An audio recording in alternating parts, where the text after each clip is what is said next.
Welcome back to my channel friends. ಇವತ್ತು ನನ್ನ birthday.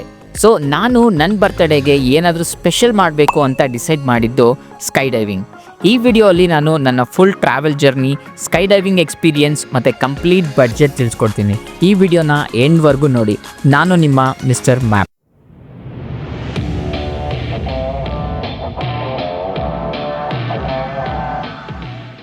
Sky diving ನನ್ನ ಬಕೆಟ್ ಲಿಸ್ಟ್ನಲ್ಲಿರೋ one of the top dreams. ಈಗ ಅದನ್ನು ಕಂಪ್ಲೀಟ್ ಮಾಡೋಕ್ಕೆ ನಾನು ಪ್ಲ್ಯಾನ್ ಮಾಡಿದ್ದೆ. ಈ ಸ್ಕೈ ಡೈವಿಂಗ್ ನಾನು ಮಾಡಿದ್ದು ನರ್ನೋಲ್, ಹರಿಯಾಣಲ್ಲಿ.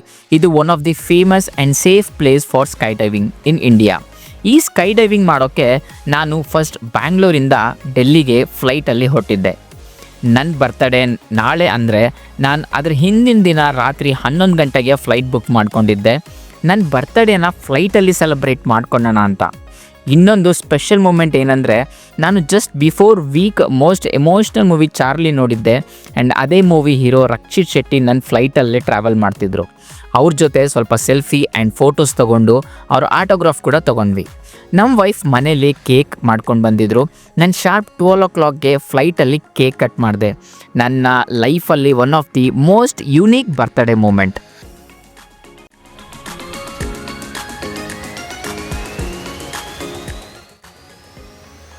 ಫ್ಲೈಟಲ್ಲಿ ಬರ್ತಡೇ ಸೆಲೆಬ್ರೇಷನ್ ಎಲ್ಲ ಮುಗಿಸ್ಕೊಂಡು ಡೆಲ್ಲಿಗೆ ಲ್ಯಾಂಡ್ ಆಗೋಷ್ಟರಲ್ಲಿ ನೈಟ್ 3 o'clock ಆಗಿತ್ತು. ಅಲ್ಲಿಂದ ನಾನು ಹೋಗಿದ್ದು ಓಲ್ಡ್ ಡೆಲ್ಲಿಗೆ. ಅಲ್ಲಿ ರೂಮಲ್ಲಿ ಸ್ಟೇ ಮಾಡಿದ್ದೆ. ಡೆಲ್ಲಿಯಿಂದ ನರ್ನೋಲ್ಗೆ ಹೋಗೋಕ್ಕೆ ಮಾರ್ನಿಂಗ್ 9:30ಗೆ ಟ್ರೈನ್ ಇತ್ತು. ನೀವು ನರ್ನೋಲ್ಗೆ ಟ್ಯಾಕ್ಸಿ ಆರ್ ಬಸ್ಸಲ್ಲಿ ಕೂಡ ಹೋಗ್ಬೋದು. ಅರೌಂಡ್ 2.5 hours ಆಗುತ್ತೆ. ಡೆಲ್ಲಿ ಕಂಟೋನ್ಮೆಂಟ್ ರೈಲ್ವೆ ಸ್ಟೇಷನಿಂದ ಡೈಲಿ ನರ್ನೋಲ್ಗೆ ಮಾರ್ನಿಂಗ್ 9:30ಗೆ ಒಂದು ಟ್ರೈನ್ ಇದೆ. ಟ್ರೈನ್ನ ಅಡ್ವಾನ್ಸ್ ಆಗಿ ಬುಕ್ ಮಾಡ್ಕೊಂಡಿದ್ರೆ ತುಂಬ ಒಳ್ಳೆಯದು, ಯಾಕಂದರೆ ಆ ಟ್ರೈನ್ ಯಾವಾಗಲೂ ಫುಲ್ ರಶ್ ಇರುತ್ತೆ. ಈ ಟ್ರೈನ್ ಆಫ್ಟರ್ನೂನ್ 12 o'clockಗೆ ನರ್ನೋಲ್ಗೆ ರೀಚ್ ಆಗುತ್ತೆ. ನರ್ನೋಲ್ ರೈಲ್ವೆ ಸ್ಟೇಷನ್ನಿಂದ ಸ್ಕೈ ಡೈವಿಂಗ್ ಬೇಸ್ 11 kilometers ಆಗುತ್ತೆ. ರೈಲ್ವೆ ಸ್ಟೇಷನ್ನಲ್ಲೇ ನಿಮಗೆ ಆಟೋ ಅವ್ರಿಗೆ ಹೇಳಿದ್ರೆ ಕರ್ಕೊಂಡು ಹೋಗ್ತಾರೆ. ಅಲ್ಲಿಂದ ಒಂದು 20 minutes ಅಷ್ಟೇ. ನೀವು ಇಲ್ಲಿ ಬರೋಕ್ಕಿಂತ ಮುಂಚೆ ಅವ್ರ ವೆಬ್ಸೈಟಲ್ಲಿ ಹೋಗಿ ಸ್ಲಾಟ್ ಬುಕ್ಕಿಂಗ್ ಮಾಡ್ಕೊಂಡಿರಬೇಕು. ಡೈಲಿ 2 slots ಇರುತ್ತೆ, ಮಾರ್ನಿಂಗ್ ಆ್ಯಂಡ್ ಆಫ್ಟರ್ನೂನ್. ಅವ್ರು ಕೊಟ್ಟಿರೋ ಟೈಮ್ಗಿಂತ 1 hour ಮುಂಚೆ ನೀವು ಅಲ್ಲಿ ರೀಚ್ ಆಗಿರಬೇಕು.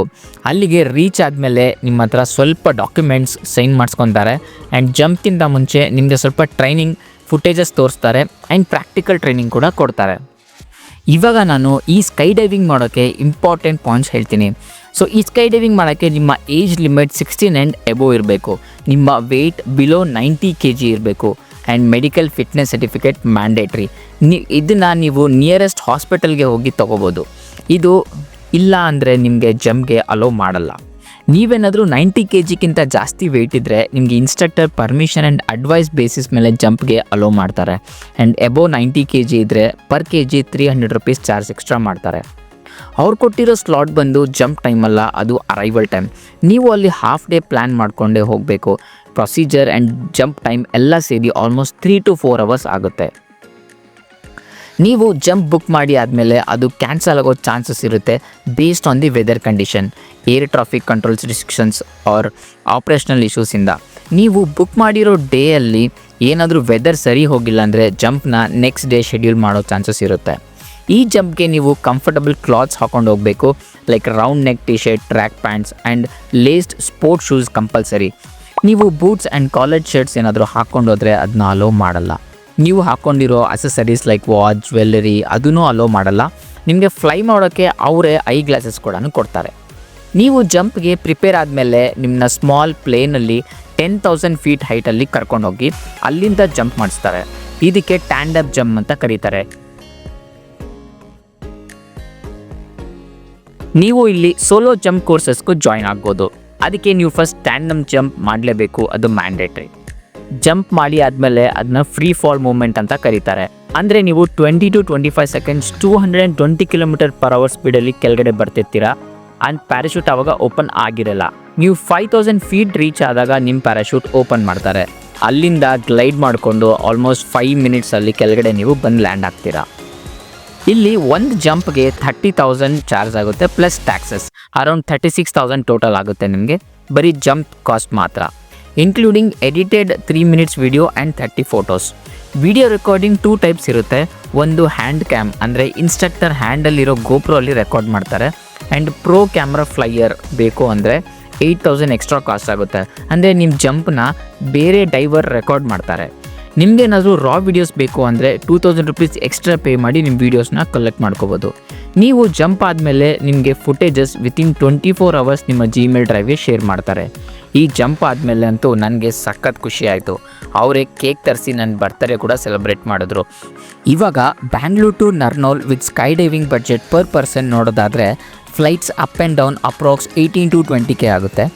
ಡೆಲ್ಲಿಯಿಂದ Narnaul by bus or train ಹೋಗ್ತೀರಾ ಅಂದರೆ ಪರ್ ಪರ್ಸನ್ 350 ರುಪೀಸ್ ಕಾಸ್ಟ್ ಆಗುತ್ತೆ. ಆಮೇಲೆ food and local travel around 1.5K ಇಲ್ಲಿಂದ ನರ್ನೋಲ್ ರೀಚ್ ಆಗೋ ತನಕ ಆಗುತ್ತೆ. And sky diving cost 36K ಇಟ್ಕೊಂಡ್ರು. So total cost only including sky diving ನಿಮಗೆ 60K ಆಗುತ್ತೆ. ನರ್ನೋಲಿಂದ ಜೈಪುರ್ ಜಸ್ಟ್ 160 ಕಿಲೋಮೀಟರ್ಸ್ ಆಗುತ್ತೆ. ನೀವು ಬೇಕಾದರೆ ಅಲ್ಲಿಗೂ ಹೋಗ್ಬೋದು. ಆ್ಯಂಡ್ ರಿಟರ್ನ್ ಬರೋವಾಗ ಆಗ್ರಾಗೆ ಹೋಗಿ ತಾಜ್ ಮಹಲ್ ಕೂಡ ನೋಡ್ಕೊಂಡು ಬರ್ಬೋದು. ಆ್ಯಂಡ್ ಆಗ್ರಾಯಿಂದ ನಿಮಗೆ ಬ್ಯಾಂಗ್ಳೂರ್ಗೆ ಡೈರೆಕ್ಟ್ ಫ್ಲೈಟ್ ಸಿಗುತ್ತೆ. ಆರ್ ಎಲ್ಸ್ ನೀವು ಆಗ್ರಾಯಿಂದ ಡೆಲ್ಲಿಗೆ ಬಂದು ಅಲ್ಲಿಂದ ರಿಟರ್ನ್ ಬ್ಯಾಂಗ್ಳೂರ್ಗೆ ಬರ್ಬೋದು. ಈ ವಿಡಿಯೋ ನಿಮಗೆ ಇನ್ಫಾರ್ಮೇಟಿವ್ ಅನಿಸಿದರೆ ನನ್ನ ವಿಡಿಯೋಗೆ ಲೈಕ್ ಮಾಡಿ. ಆ್ಯಂಡ್ ಈ ಥರನೇ ಅಡ್ವೆಂಚರ್ಸ್ ವೀಡಿಯೋಸ್ನ ನೋಡೋಕ್ಕೆ ನನ್ನ ಚಾನಲ್ನ ಸಬ್ಸ್ಕ್ರೈಬ್ ಮಾಡಿ.